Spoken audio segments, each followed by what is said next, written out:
Since it's so hot today, I'm going to head down to the Woodland Gardens and work in the shade. I've had several plants down here in planters for about a month now that I need to get planted in the ground, but I need to get some plants transplanted out of here to make room for them. These hostas that I'm moving are more of a darker green color, and I prefer the variegated hostas in the wood's edge because of the contrast with the dark green and browns of the woods. They just look fantastic. I'm trying to plant more clusters of the same types of hostas down more in the forest flower beds. The space is so large and I have so much area to fill.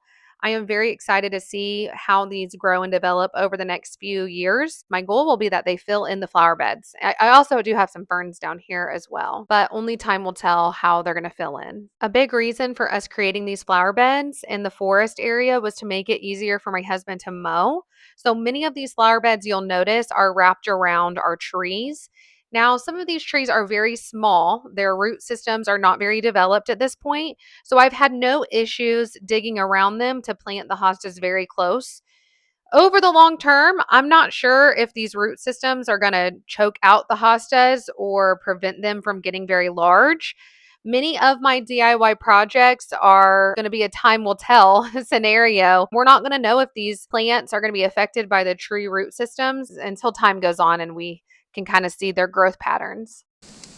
Now I need to get this spirea out of here. I got this spirea on the clearance rack last summer and I just kind of threw it in here because I have nowhere else for it to go. I have another spirea up at my house of this exact same variety.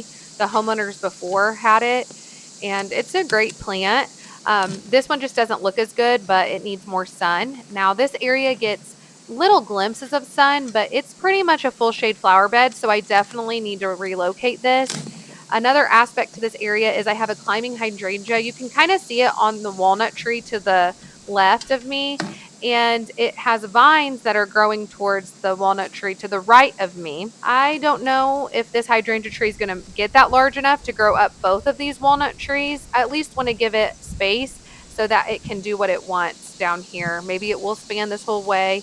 I'm not sure. Moving this spirea will free up the area so the hydrangea tree can grow more freely.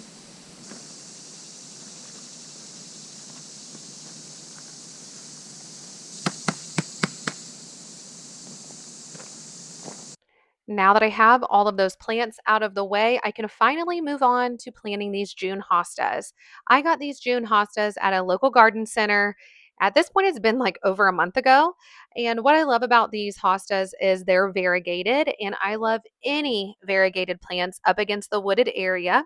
I'm also very excited to introduce this variety to my garden as I do not have any June hostas in my garden, and I think these are going to look fantastic here.